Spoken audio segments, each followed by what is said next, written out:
Hello, hello, hello! It's so nice having you again today.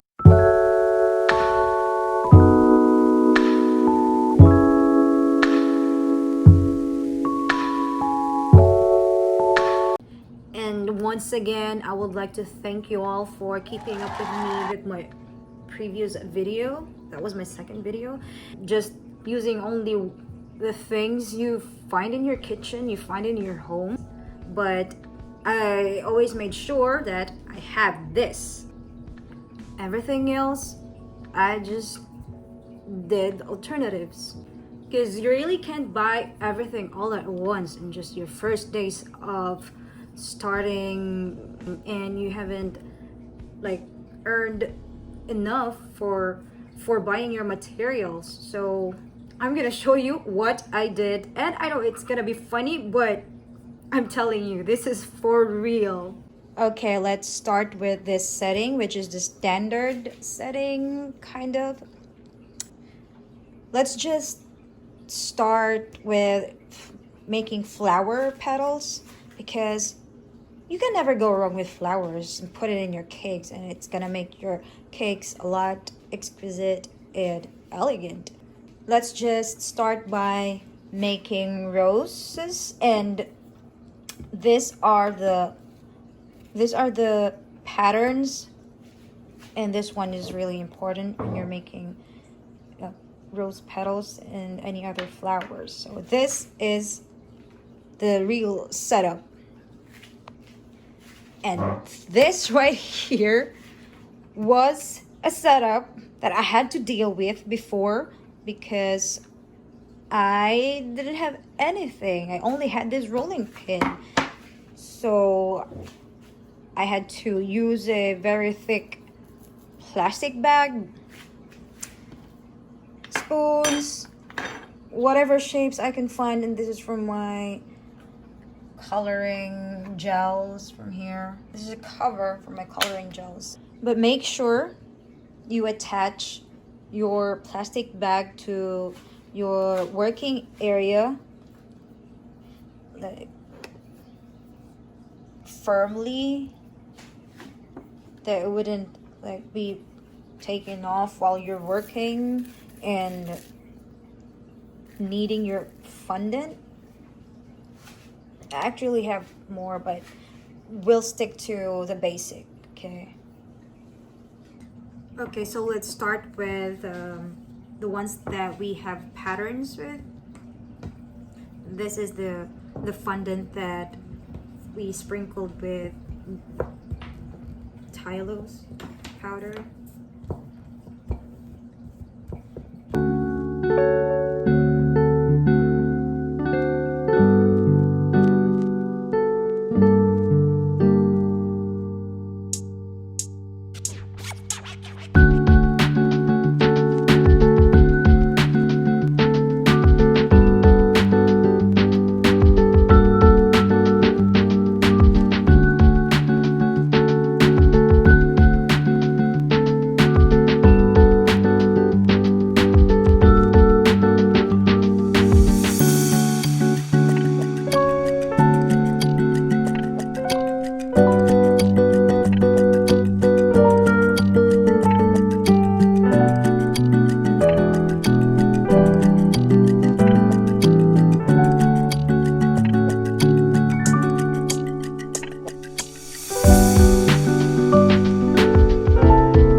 let me show you this. This is the fondant that we sprinkled with the Petals powder. If it was just like an ordinary fondant without the Petals, if you try to flatten the sides, the edges, to achieve the petal effect texture, you really have to flatten the sides. And with the regular fondant, the ones without the Petals powder, you wouldn't be able to do that. Why? Because the sides will break. It will just tear, and you wouldn't be able to achieve that kind of effect from the flower like this. It's very elastic, and even if it's really thin, it wouldn't even tear. That's why the Petals is very important. Now we're done with making the petals. Yeah, this is from the pattern. And now we have to make the bud. Just roll a itty bitty tiny fondant and turn it into a bud like this. And put water.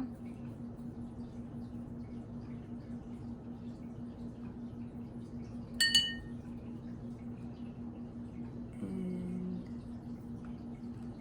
lace it around your bud, just like so.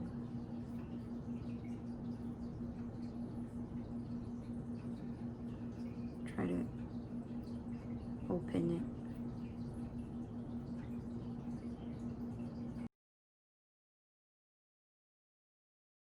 So now we're in our makeshift rubber mat with the alternatives that we can have.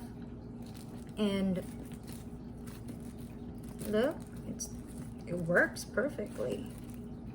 But the thing is that it's not a long-term material, because it's just, you know, plastic, and it's thinner than a rubber mat, and a rubber mat sticks.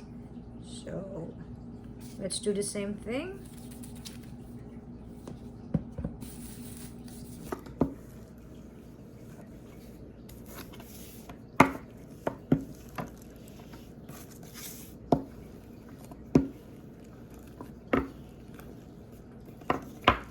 Is that I try to find covers that are round, and then I just try to make circles out of it. And believe me, I did it before because I didn't have anything, like zero. So here you just pretty much like make circles. Okay. And when you're doing this and you're using this plastic bag, you're going to cause holes. So you better get a plate, and that's where you make your holes, and it will make it a lot easier like this, without worrying about making holes in your plastic bag. You can use whatever covers or whatever circles you find.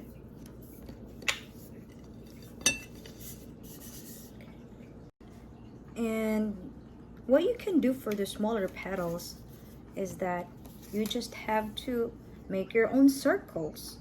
It doesn't have to be a perfect circle, because petals, they're just like different shapes and forms. They don't have to be perfect circles. So what you can do is that you fold like this fondant. You fold the strip into however, like how many, as much as you want, and cut a circle.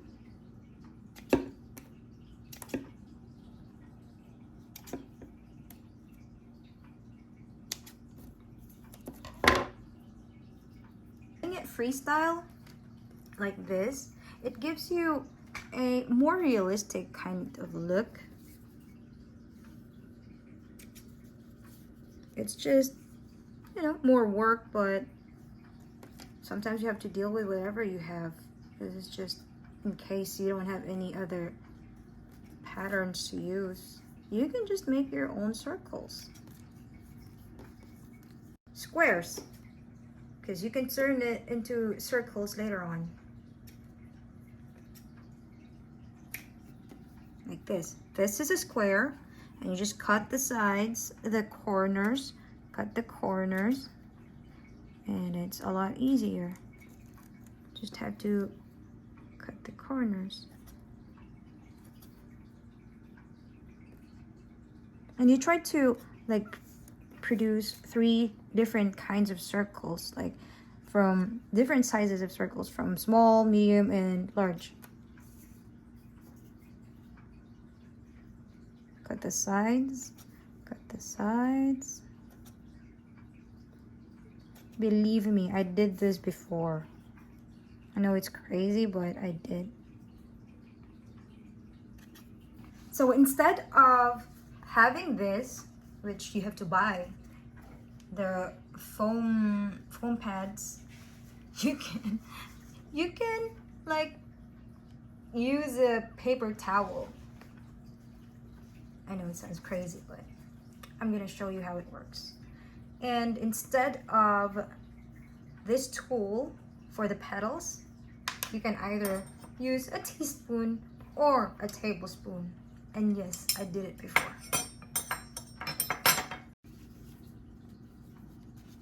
Let's start with the bigger petals.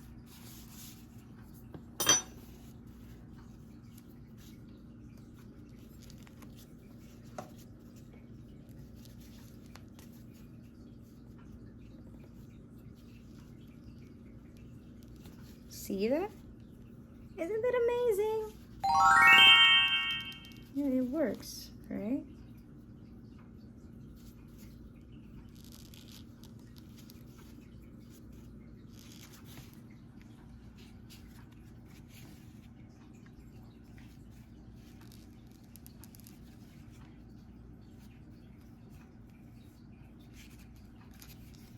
So you have one petal. Look at the texture. Almost resembles to a real petal, just using the teaspoon. And we do the same process with the rest. Okay. This works too. No, it doesn't work. It's a trial, guys. I just, you know, see if it would work, but no. You really have to use something like paper, I guess. Just flatten the sides.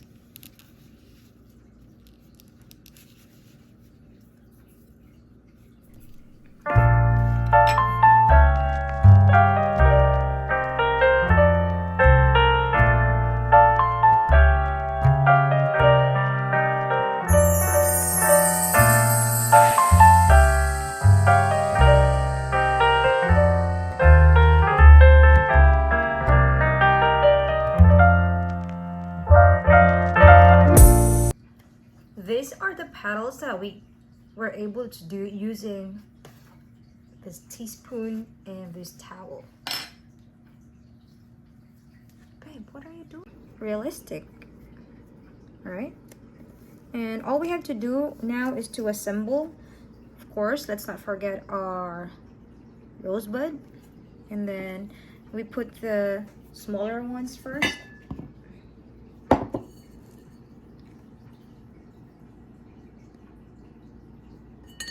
water in the middle and just attach it to the rosebud. It doesn't have to be like the perfect circle, the perfect center. You just have to pick whichever side, but you always have to start with the smaller petals.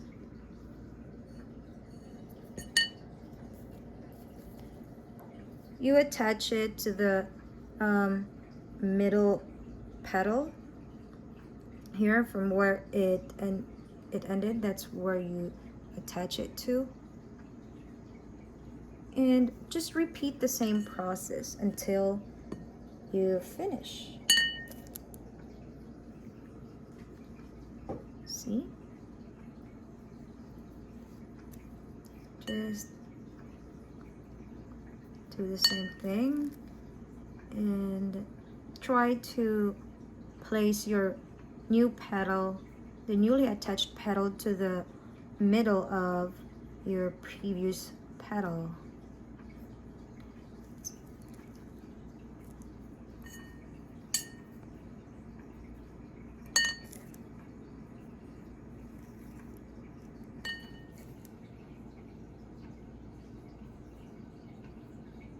Your video? Why?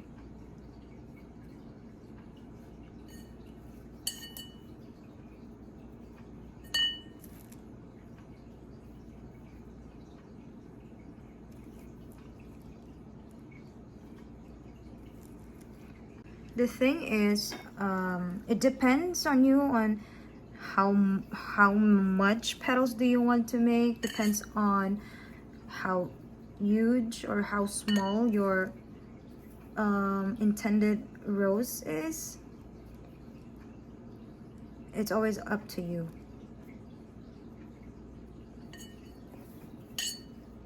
And as much as you can, put the thicker part of the petal at the bottom to give it support.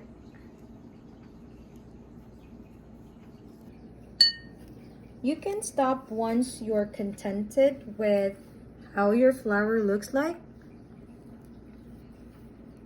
But I usually paint the inside from the very inside of the flower to make it look realistic, and it will make it look like the colors are more popping. I paint it with a darker shade of what the flower looks like.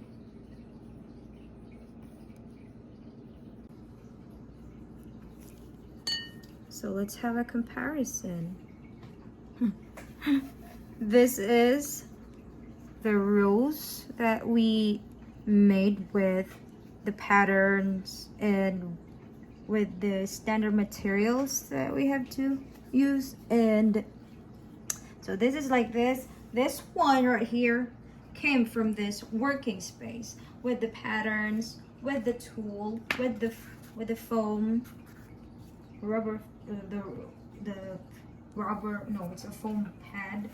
And while this one right here came from the plastic bag that we used as a rubber mat, and this tool, the tape, the teaspoon, and the paper towel as the foam pad.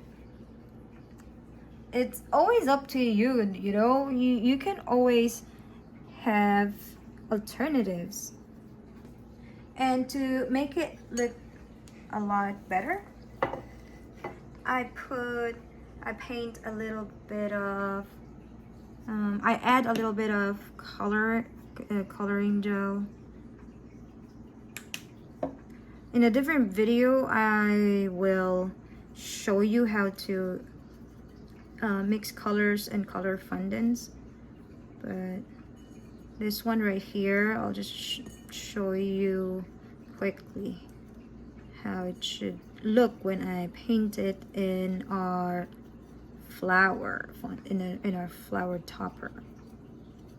I like doing it, you know, to give it more of a dimension and to make it look more realistic. I add I paint the inside of the petals each, or wherever you want to put it, which you think would look better. But for me, I put it in each of the petals. Can you see the difference?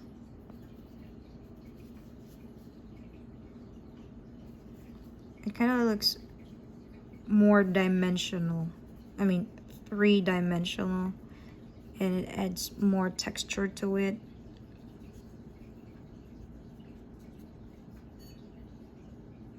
And make sure that the outer petal looks lighter than the inside.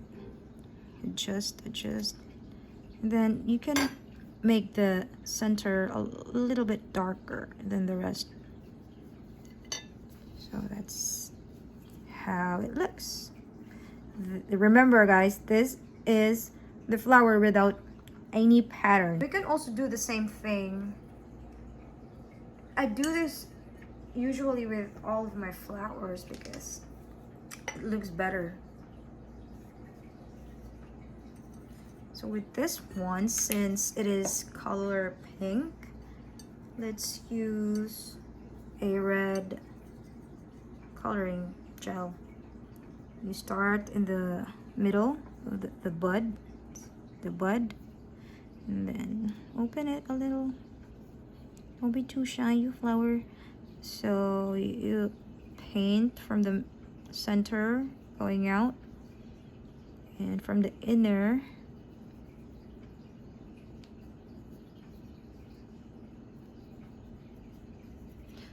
but make sure your color, the coloring gel is not really dark.